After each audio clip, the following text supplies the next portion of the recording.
வணக்கம். எல்லாரும் எப்படி இருக்கீங்க? நல்லா இருக்கீங்களா? வர்ற 19ஆம் தேதி எம்பி எலெக்ஷன் நடக்க போகுது. எல்லாரும் போய் தங்களது கடமையை நிறைவேற்றிட்டு வந்துருங்க. ஓட்டை போட்டு வந்துருங்க. யாரும் ஓட்டு போட மறக்க வேண்டாம். நம்ம இன்னைக்கு இந்த காணொலியில் எதை பத்தி பார்க்க வந்திருக்கோம் அப்படின்னு பார்த்தீங்கன்னா, நம்ம அமெரிக்காவோட ஒரு செயற்கைக்கோள், நம்ம ரஷ்யாவோட இன்னொரு செயற்கைக்கோள், ரெண்டுமே கிட்டத்தட்ட கண் இமைக்கும் நேரத்துல மோதி சுக்கு நூறா உடஞ்சு தெரிச்சு போயிருந்திருக்கும். வடிவேல் சொல்ற மாதிரிதான், சல்லி சல்லியா நொறுக்கிட்டீங்களேடா அப்படிங்கிற மாதிரி ஒரு 5 நிமிஷத்துல இது ஆயிருக்கும். Just miss. ஒரு 10 மீட்டர் கேப்ல இது என்ன ஆகுது, எஸ்கேப் ஆயிருது அப்படின்னு சொல்லலாம். என்ன நடக்குது அப்படின்னு பாத்தீங்கன்னா, இன்டர்நேஷனல் ஸ்பேஸ் ஸ்டேஷன், அது மட்டும் இல்லாம எக்கச்சக்கமான செயற்கைக்கோள் நம்ம பூமியை சுத்தி வந்துகிட்டே இருக்கு. இதுல அமெரிக்காவும் சரி ரஷ்யாவும் சரி நிறைய செயற்கைக்கோளை பூமிக்கு மேல அனுப்பிச்சு வச்சிருக்காங்க. எதற்காக அப்படின்னா, சில ஆராய்ச்சிகள். அமெரிக்காவோட அந்த செயற்கைக்கோளானது பூமியில் இருக்கக்கூடிய அந்த தெர்மோஸ்பியர், அயனோஸ்பியர் அப்படின்னு சொல்லக்கூடிய அந்த வளிமண்டல அடுக்கு இருக்குல்ல, இந்த அடுக்குல சூரியனோட தாக்கம் எப்படி இருக்கு அப்படிங்கிறதுக்காக ஒரு ஆராய்ச்சிக்காக அது போயிருக்கு. அதே மாதிரி பூமியில இருக்கக்கூடிய வளங்கள் எல்லாம் எப்படி இருக்கு அப்படின்னு சொல்லிட்டு நாம ரஷ்யாவோட அந்த செயற்கைக்கோளும் ஆராய்ச்சி பண்ணிட்டு இருக்கு. இந்த 2 செயற்கைக்கோளோட பேர் என்ன அப்படின்னு பாத்தீங்கன்னா, அமெரிக்காவோட செயற்கைக்கோள் பாத்தீங்கன்னா டைம்டு அப்படின்னு சொல்லி சுருக்கமா அழைக்கிறாங்க. அதை விரிவா பேசணும் அப்படின்னா அந்த வார்த்தையை சொல்றதுக்கே 5 நிமிஷம் ஆகும். அந்த மாதிரி டீட்டெயிலா வச்சிருக்க அந்த பேரை டைம்டு அப்படின்னு சொல்லி சுருக்கி அழைக்கிறாங்க. இந்த செயற்கைக்கோள் ஒண்ணு. நம்ம ரஷ்யாவில இருந்து அனுப்பி வைக்கப்பட்ட செயற்கைக்கோள் என்ன அப்படின்னு பாத்தீங்கன்னா, காஸ்மோஸ் 2221 அப்படின்னு சொல்லக்கூடிய அந்த செயற்கைக்கோள். இரண்டுமே என்ன ஆகுது, ஒரே நேரா மோதுற மாதிரி டக்குன்னு அப்படியே ஒரு 10 மீட்டர் கேப்ல இது தப்பிச்சிருது. இதை பார்த்துட்டு இருந்த அமெரிக்காவும் சரி அமெரிக்காவும் சரி ரஷ்யாவும் சரி என்ன பண்ணிட்டாங்க, பயங்கரமான ஒரு பதட்டத்துல இருந்தாங்க. கொஞ்ச நேரத்துல அந்த பதட்டம் கிளியர் ஆயிருச்சு. நல்லபடியா இது மோதல, விண்வெளியில எந்த விதமான ஒரு அசம்பாவிதமும் நடக்கல அப்படிங்கிற ஒரு நிம்மதிக்கு அவங்க வந்துட்டாங்க. விண்வெளியை பொறுத்த வரைக்கும் ஒரு பென்சிலோட முனை இருக்கு பாத்தீங்களா, அந்த முனையில இருக்கக்கூடிய அந்த அளவுக்கு ஒரு சின்ன விண்வெளி குப்பை செயற்கைக்கோளோட பாகம் ஏதோ ஒண்ணு இன்னொரு இடத்துல போய் ஒரு இன்டர்நேஷனல் ஸ்பேஸ் ஸ்டேஷனோ இல்ல வேற ஏதாவது செயற்கைக்கோள் மேல போய் மோதினாலே மிகப்பெரிய ஆபத்தை ஏற்படுத்தக்கூடியதுதான் அப்படின்னு சொல்லி எல்லாருமே நம்பிட்டு இருக்காங்க. கண்டிப்பா அதான் நடக்கும்.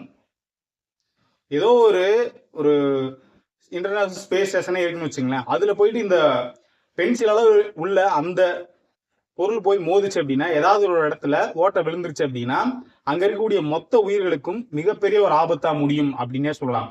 அதனாலதான் என்ன பண்ணிட்டாங்க, இந்த மாதிரியான விண்வெளி குப்பைகளை தவிர்க்கணும் அப்படின்னு சொல்லி இவங்க எல்லாருமே போராடிட்டு இருக்காங்க. ஆனா என்ன ஆகுது அப்படின்னு பாத்தீங்கன்னா, நிறைய விண்வெளி குப்பைகள் இன்னும் இருந்துகிட்டே தான் இருக்கு. இந்த மோதல் நிகழ்ந்துருச்சு அப்படின்னா இன்னும் நிறைய குப்பைகள்லாம் அங்க பாத்தீங்கன்னா சுத்த ஆரம்பிச்சிருக்கும். நம்ம உலகத்தை எப்படி செயற்கைக்கோள் சுத்திட்டு இருக்கோம் அந்த மாதிரி இன்னும் நிறைய குப்பைகள்லாம் சுத்த ஆரம்பிச்சிருக்கும். அது தடுக்கப்பட்டிருக்கு. நிறைய பொருள் சேதங்கள் தடுக்கப்பட்டிருக்கு, உயிர் சேதங்கள் தடுக்கப்பட்டிருக்கு. பல கோடிக்கணக்கான இன்வெஸ்ட்மெண்ட் இதுல இருந்து தப்பிச்சிருக்கு அப்படிங்கிற ஒரு விஷயத்த அவங்க ரொம்ப ஆறுதலா சொல்றாங்க. இதுல இருந்து என்ன தெரிய வருது, ஒரு மிகப்பெரிய ஒரு சேதம் தவிர்க்கப்பட்டிருக்கு.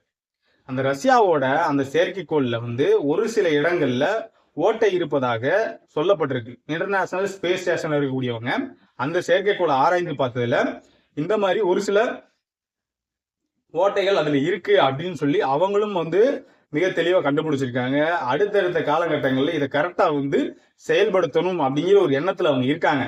இருந்தாலும் இந்த 2 செயற்கைக்கோள் இருக்கு இல்லையா, இது ரெண்டுமே இங்க இருந்து பூமியில இருந்து இதை இயக்கவே முடியாது. இது மேனுவலா எதுவுமே பண்ண முடியாது. அதுவா இயங்கக்கூடிய மாதிரி தான் இவங்க அனுப்பிச்சு வச்சிருக்காங்க. அப்படி அனுப்பிச்சு வச்சதுல கிட்டத்தட்ட அந்த பாதை இவங்க சரியா அமைக்கல என்ன அப்படிங்கிறது தெரியல. ரெண்டுமே கிட்டத்தட்ட ஒரே மாதிரி ஒரே பாதையில சுத்துற மாதிரி இருக்கு. 10 மீட்டர் இடைவெளியில வந்திருக்கு. இது போக போக எக்ஸ்டென்ஷன் ஆகிக்கிட்டே போகும் அப்படிங்கிற மாதிரி சொல்றாங்க. அப்படி போறப்ப இதோட தூரம் அதிகமாகிறதுக்கான வாய்ப்புகள் இருக்கு. அப்ப இந்த 2 செயற்கைக்கோளும் தப்பிக்கிறதுக்கான வாய்ப்புகள் நிறைய இருக்கு அப்படின்னு தான் சொல்லணும். அமெரிக்காவும் சரி ரஷ்யாவும் சரி ஆரம்ப காலகட்டத்திலிருந்து இவங்களுக்கு போர் என்பது நிறைய நடந்திருக்கு. அதுக்கப்புறம் என்ன ஆயிடுச்சு அப்படின்னு பாத்தீங்கன்னா, பனிப்போர் அப்படின்னு சொல்லி இன்னொரு போர் 1945 2ஆம் உலக போருக்கு அப்புறமா பனிப்போர் அப்படிங்கிறது நடைபெறுது. அது என்ன பனிப்போர், பனியில எல்லாரும் போய் போர் பண்ணிட்டு இருப்பாங்களா அப்படின்ற கேள்வி ஒரு சிலருக்கு எல்லாம். பனிப்போர்னு அது கிடையாது. என்ன அப்படின்னா, நீ பெரியவனா நாம் பெரியவனா பார்க்கலாமா அப்படின்னு சொல்லிட்டு என்னோட தான் பெருசா இருக்கு அப்படின்னு சொல்லி நம்ம சின்ன குழந்தைங்கள்லாம் விளையாடுவாங்கல்ல, என்கிட்ட இருக்கிற விளையாட்டு பொருள் தான் பெருசு பாரு அப்படின்னு சொல்லி விளையாடுவாங்கல்ல, அந்த மாதிரி நீ அணு ஆயுதம் வச்சிருக்கியா இல்ல நான் பெருசா அணு ஆயுதம் வச்சிருக்கேன்னா பார்க்கலாமா, இல்ல நீ பெரிய ராக்கெட் வச்சிருக்கியா இல்ல நான் பெரிய ராக்கெட்டா வச்சிருக்கேன் பார்க்கலாமா அப்படின்னு சொல்லி இவங்களுக்குள்ள நடந்த அந்த போர் தான் பனி போர் அப்படின்னு சொல்லப்படுது.